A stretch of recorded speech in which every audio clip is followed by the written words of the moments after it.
जय हिंद सर। जय हिंद बच्चों, इस समय आप लोग महामना इंस्टीट्यूट के यूट्यूब चैनल से जुड़े हुए हैं और इस चैनल में मैं आप सबका स्वागत करता हूं। आज हम लोग क्लास 11th मैथमेटिक्स से हिंदी मीडियम एनसीईआरटी बुक के 9th चैप्टर अनुक्रम तथा श्रेणी के विविध प्रश्नावली 9 के क्वेश्चन नंबर हम लोग 15 को देखने जा रहे हैं। देखें, क्वेश्चन नंबर 15 एक महत्वपूर्ण प्रश्न है और इसको अच्छी तरह से आप लोगों को तैयार करना होगा। क्वेश्चन नंबर 15 में दिया हुआ है, बुक आप सभी लोग खोलें और अपने बुक में देखें। किसी समांतर श्रेणी का पीवा, क्यूवा और आरवां पद, देखिए पीवें पद को एपी से प्रदर्शित करते हैं, क्यूवें पद को एक्यू से प्रदर्शित करते हैं और आरवें पद को ए आर से प्रदर्शित करते हैं। तो पीवा, क्यूवा और आरवां पद जो दिया हुआ है वह ए बी सी दिया हुआ है। तो सिद्ध कीजिए, यही सिद्ध करने के लिए आपसे कहा जा रहा है। अब जरा ध्यान पूर्वक देखें, समांतर श्रेणी है तो समांतर श्रेणी का यनवा पद ज्ञात करने का फार्मूला आपको मालूम है, ये होता है a plus N minus 1 into D. तो अब अगर यहाँ से पीवा पद हम निकालेंगे, लेकिन एक बात ध्यान में रखे रहिए, यहाँ पर पहले से ही ए दिया हुआ है, तो अगर फार्मूले में भी ए रहेगा और क्वेश्चन में भी ए रहेगा तो कन्फ्यूज़न हो जाएगा कि कौन फार्मूला वाला ए है और कौन बुक वाला ए है। तो इस ए को हम कैपिटल ए लिख दे रहे हैं। तो चलिए, अब जो है ये फार्मूला, तो ये दिया हुआ है आपको, यन के जगह पे पी कर देंगे तो ए पी निकल जाएगा और ये हो जाएगा A plus P minus 1 into D. और ए पी का मान आपको दिया हुआ है ए, तो A is equal to A plus P minus 1 into D. और अगर हम चाहें तो डी का अंदर गुणा भी कर सकते हैं, गुणा करके लिखेंगे तो इसको सॉल्व करने में थोड़ी सी हम लोगों को आसानी होगी, गुणा करके लिखते हैं। तो a प्लस लिख देते हैं पी डी माइनस डी, इसको हम इक्वेशन नंबर 1 मान लेते हैं। और दिया है क्यूआ पद, तो क्यूआ पद क्या हो जाएगा, ए क्यू हो जाएगा। A Q equal to A plus Q minus 1 into D हो जाएगा। तो क्यूआ पद जो होता है बी होता है, B is equal to A plus, ये हो जाएगा, हम मल्टीप्लाई यहाँ भी कर देंगे, क्यू डी माइनस डी, ये हो गया आपका इक्वेशन नंबर 2। और फिर आरवां पद, तो आरवां पद A R equal to A plus R minus 1 into D. तो ए आर की जो वैल्यू है सी है, C is equal to A plus R D और माइनस हो जाएगा डी, ये हो गया इक्वेशन नंबर 3। तो इक्वेशन 1, 2, 3 हमको प्राप्त हो गया। और देखें, आपसे कहा क्या जा रहा है, पहले ये आपको देखना होगा। Q माइनस आर, तो Q माइनस आर कहाँ मिलेगा, Q समीकरण नंबर 2 में है और R समीकरण नंबर 3 में है। तो Q माइनस आर ज्ञात करने के लिए समीकरण 2 में से समीकरण 3 को घटाना पड़ेगा। यहाँ लिख देंगे समीकरण 2 से समीकरण 3 को घटाने पर, यहाँ विधिवत लिख देंगे घटाने पर। चलिए घटा रहे हैं, तो लेफ्ट में से लेफ्ट को घटाएंगे, राइट में से राइट को घटाएंगे, या ऊपर नीचे लिख करके भी हम घटा सकते हैं। चलिए, इक्वेशन नंबर 2 हम यहाँ लिख दे रहे हैं, b is equal to A plus Q D minus D. और इक्वेशन नंबर 3 यहाँ हम लिख दे रहे हैं, c is equal to A plus R D minus D. तो अब चले आप माइनस किया जाए, तो ये माइनस हो जाएगा, ये माइनस हो जाएगा, ये माइनस, ये प्लस हो जाएगा, d से d कैंसिल हो जाएगा, a से a कैंसिल हो जाएगा। तो ये b minus C is equal to, देखिए Q D minus R D हो जाएगा। यहाँ से हम d कॉमन ले लेते हैं, तो ये हो जाएगा q माइनस आर डी। और अगर यहाँ से q माइनस आर की वैल्यू निकालने, देखें हम यहाँ लिख दे रहे हैं, अगर Q माइनस आर की वैल्यू निकाल दें तो D अपोजिट साइड में आ जाएगा, तो ये हो जाएगा B माइनस सी अपॉन डी। तो अब चलें, इसी तरह से हम लोग देखें। अब एक बात आपको थोड़ा सा ध्यान में रखना होगा, अब इसी प्रकार हम चाहें तो देखें, ये q माइनस आर की वैल्यू हम निकाल लिए हैं, हम चाहें तो r माइनस पी की वैल्यू निकालेंगे। देखें तो जब यहाँ q था तो b है, r था तो c है। अब r माइनस पी करेंगे तो r के लिए c होगा और फिर p के लिए जो होगा वो a हो जाएगा और अपान d रहेगा। अब इसी तरह से अगर हम p माइनस क्यू की वैल्यू निकालें तो देखें p माइनस क्यू में p में क्या है, a है और q में है b है, अपान हो जाएगा d। अब हम लोग LHS सॉल्व करेंगे, अब इसको सॉल्व करना है। तो चलिए LHS सॉल्व किया जाए तो q माइनस आर की वैल्यू हम रख दे रहे हैं, q माइनस आर की वैल्यू b माइनस सी अपान डी है और इनटू है a, और फिर इसके बाद r माइनस पी की वैल्यू हमको रखनी होगी। तो r माइनस पी की वैल्यू मिला है c minus A upon D, ये हो गया, और इनटू रहेगा b और प्लस p माइनस क्यू की वैल्यू हमको रखनी होगी। p माइनस क्यू की वैल्यू है a minus B upon D into C. अब इसको सिद्ध करके दिखाना है कि यह 0 के बराबर होगा। एक बात ध्यान से सुनिए, यहाँ भी हर में d है, यहाँ भी d है, यहाँ भी d है। हम एलसीएम ले लेते हैं और एलसीएम ले लेते हैं d, फिर देखें क्या होगा। जब d एलसीएम ले लेंगे तो a का गुणा करेंगे, ए बी माइनस ए सी, और फिर यहाँ हम b का गुणा कर देंगे, मल्टीप्लाई कर देंगे, तो ये हो जाएगा आपका बी सी और माइनस हो जाएगा ये आपका देखें यहाँ पर थोड़ा सा फॉल्ट हुआ है, ये r माइनस पी, तो r माइनस पी जो होगा उसमें c माइनस ए होगा, यह a है। तो अब देखें हम मल्टीप्लाई करते हैं, ये हो गया बी सी माइनस हो गया ए बी, और फिर d यहाँ भी लिया जा चुका है, तो अब c का मल्टीप्लाई कर देंगे ए सी और माइनस हो जाएगा बी से। ज़रा देखिए तो ए बी से ए बी कैंसिल हुआ, ए सी से ए सी कैंसिल हुआ, बी सी से बी सी कैंसिल हुआ, ये हो गया 0 upon D is equal to 0 हो जाएगा। तो हमने LHS सॉल्व किया और RHS आ गया, फिर यहाँ लिख देंगे LHS is equal to RHS that proved. तो इस प्रकार ये जो आपका क्वेश्चन नंबर 15 था, ये क्वेश्चन नंबर 15 आपका सॉल्व होता है।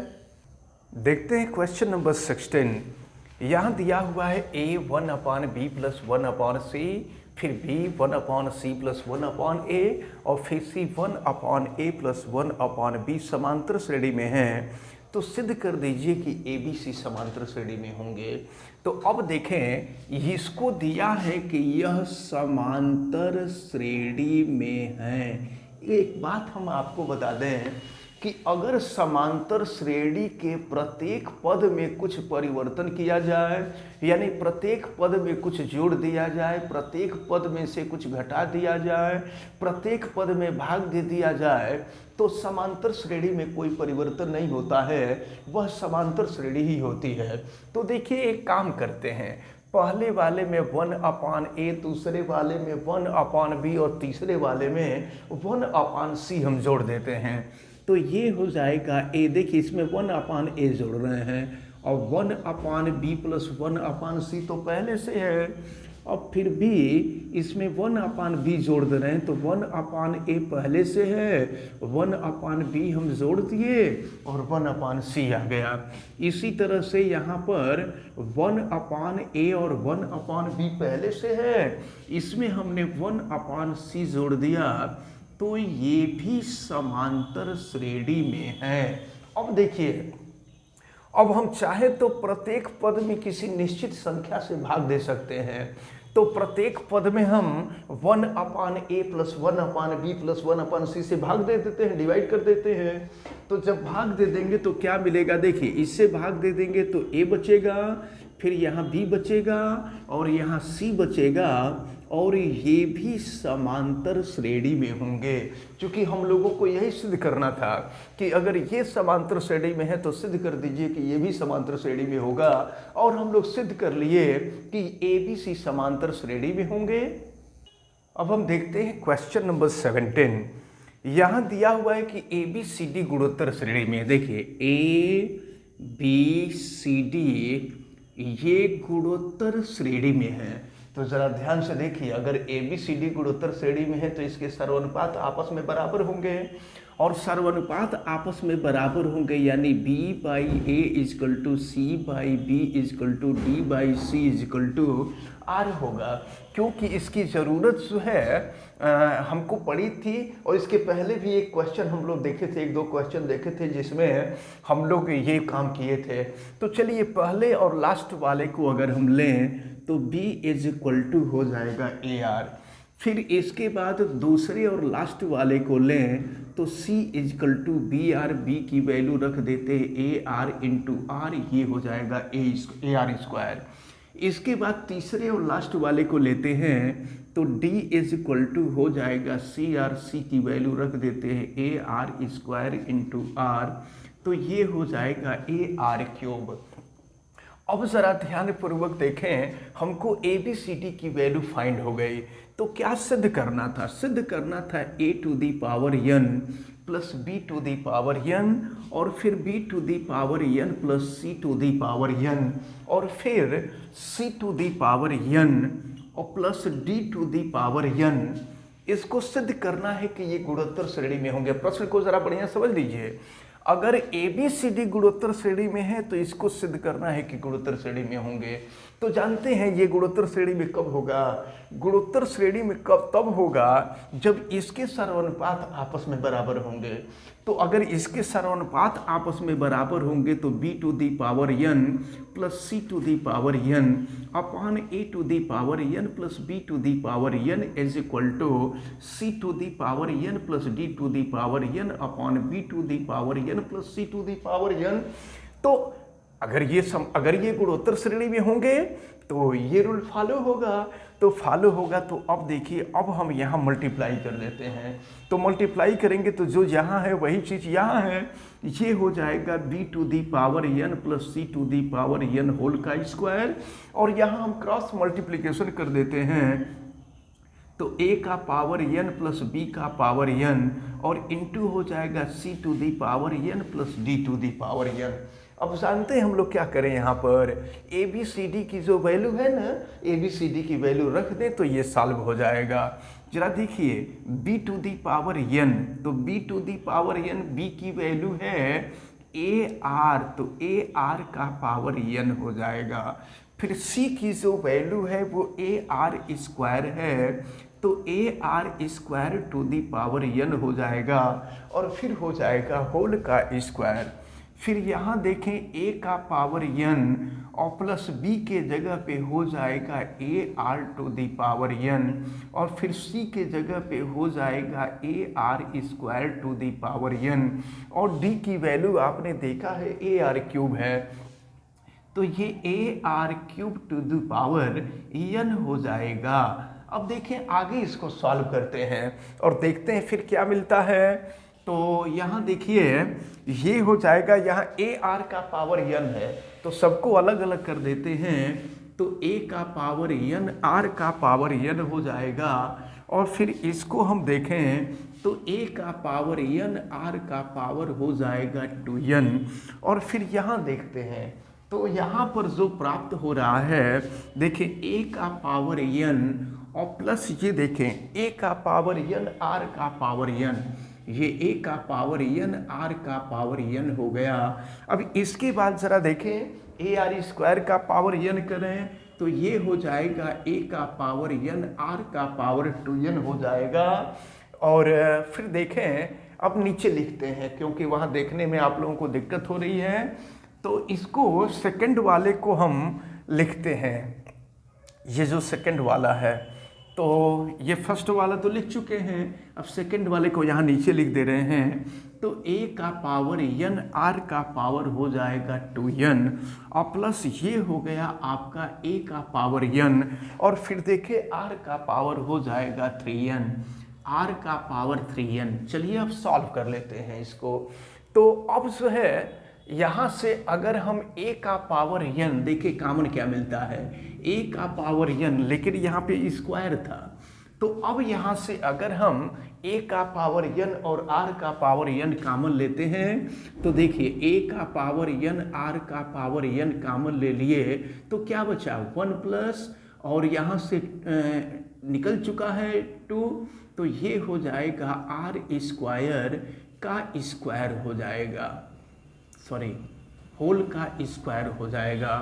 देखें यहाँ से r का पावर n कॉमन लिया जा चुका है, तो r का पावर n कॉमन लेंगे तो यहाँ n आएगा, ठीक है। देखिए a का पावर n बाहर निकल चुका है, अगर r का पावर n लेंगे तो r का पावर n इधर आ गया, और r का पावर n कॉमन लेने का मतलब होता है r का पावर n से भाग, तो r का पावर n से भाग दे देंगे तो यहाँ r का पावर n बचेगा, और फिर जो है यहाँ होल का स्क्वायर हो जाएगा।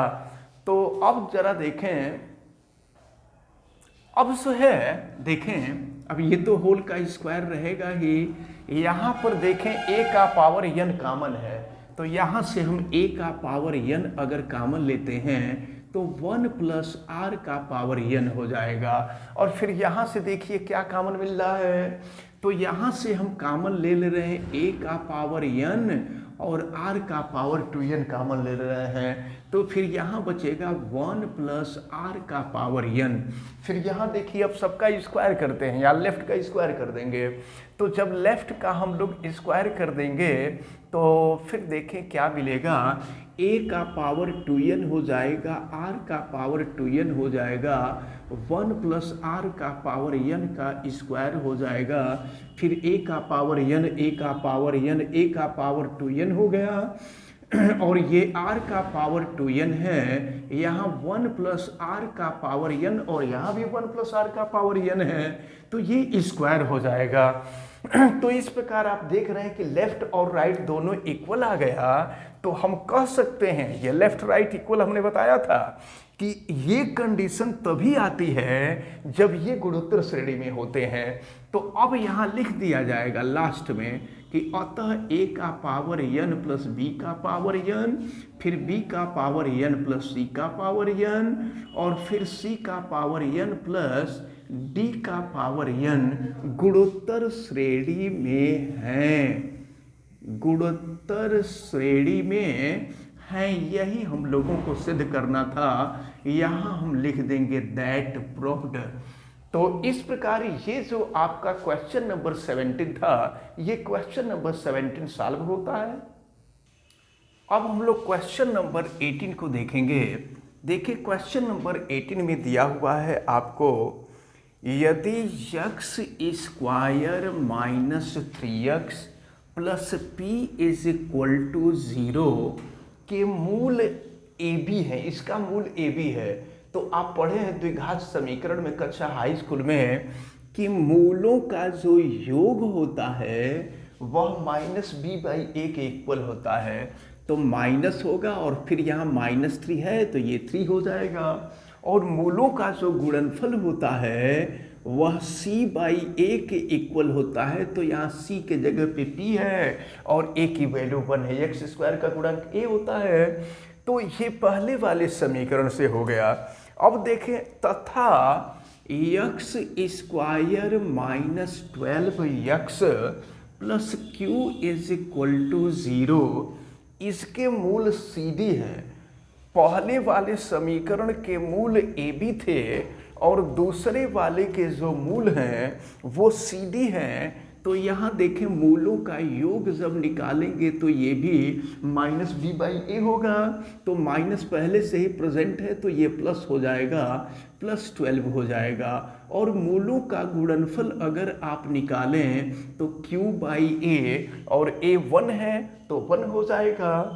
तो आप और कहा जा रहा है कि तथा ए बी सी डी गुणोत्तर श्रेणी में है। जरा ध्यान दीजिए, अगर ए बी सी डी गुणोत्तर श्रेणी में होगा तो हम अभी निकाले थे b is equal to A R, C की वैल्यू निकालेंगे तो ए आर स्क्वायर और d की वैल्यू निकालेंगे तो ए आर क्यूब। अभी हमने पिछले क्वेश्चन में इस काम को किया है कि ए बी सी डी गुणोत्तर श्रेणी में है तो ये होगा। तो आपसे कहा जा रहा है कि तो सिद्ध कर दीजिए कि Q प्लस पी अपान यानी ratio P plus Q ratio Q plus ठीक है Q प्लस P रेशियो और Q माइनस P, तो रेशियो का मतलब अपान ही होता है।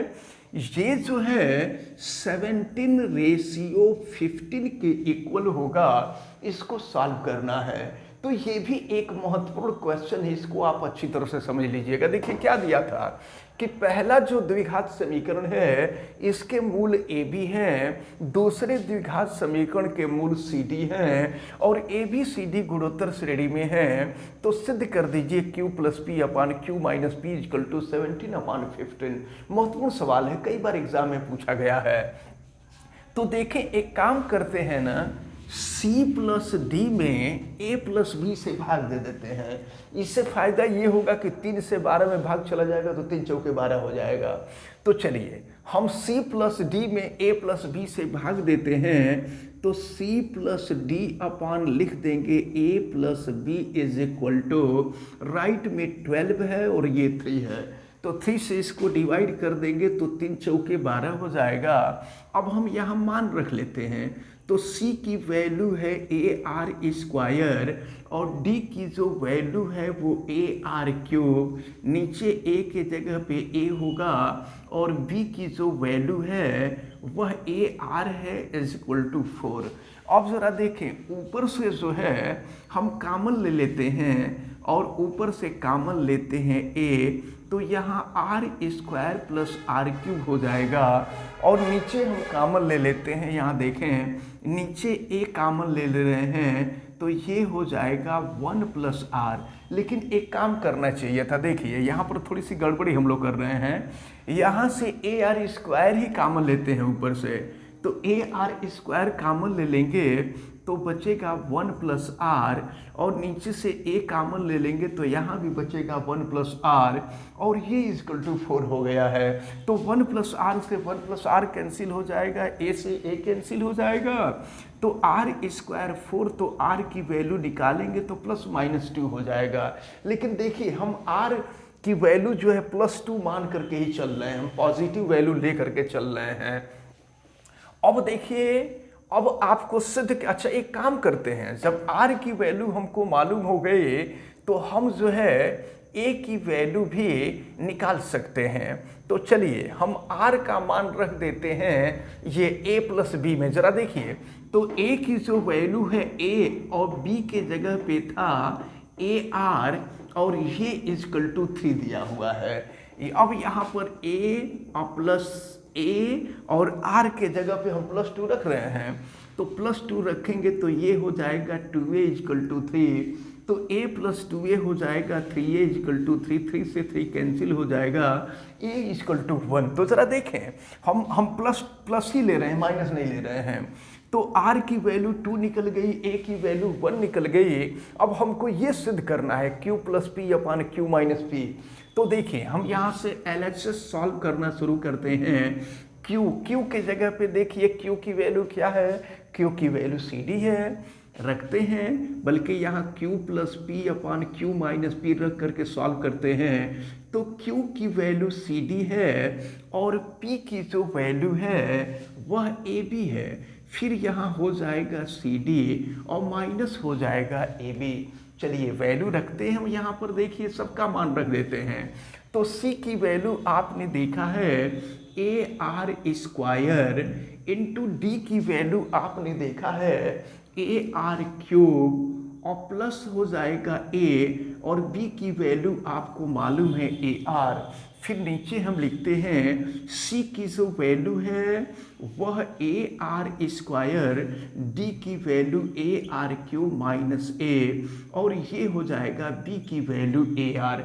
अब हम इसको सॉल्व करते हैं, ज़रा देखें क्या मिलता है वैल्यू।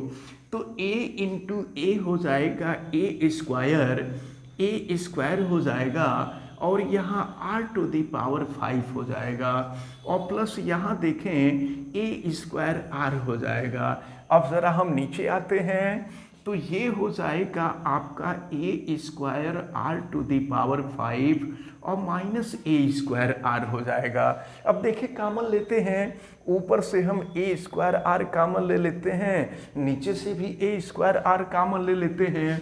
तो अगर ए स्क्वायर आर हम कॉमन ले लेंगे तो यहाँ आर टू दी पावर 4 और प्लस हो जाएगा 1, और यहाँ नीचे से भी हम ए स्क्वायर आर कॉमन ले लेते हैं, तो यहाँ हो जाएगा R to the power 4 minus 1।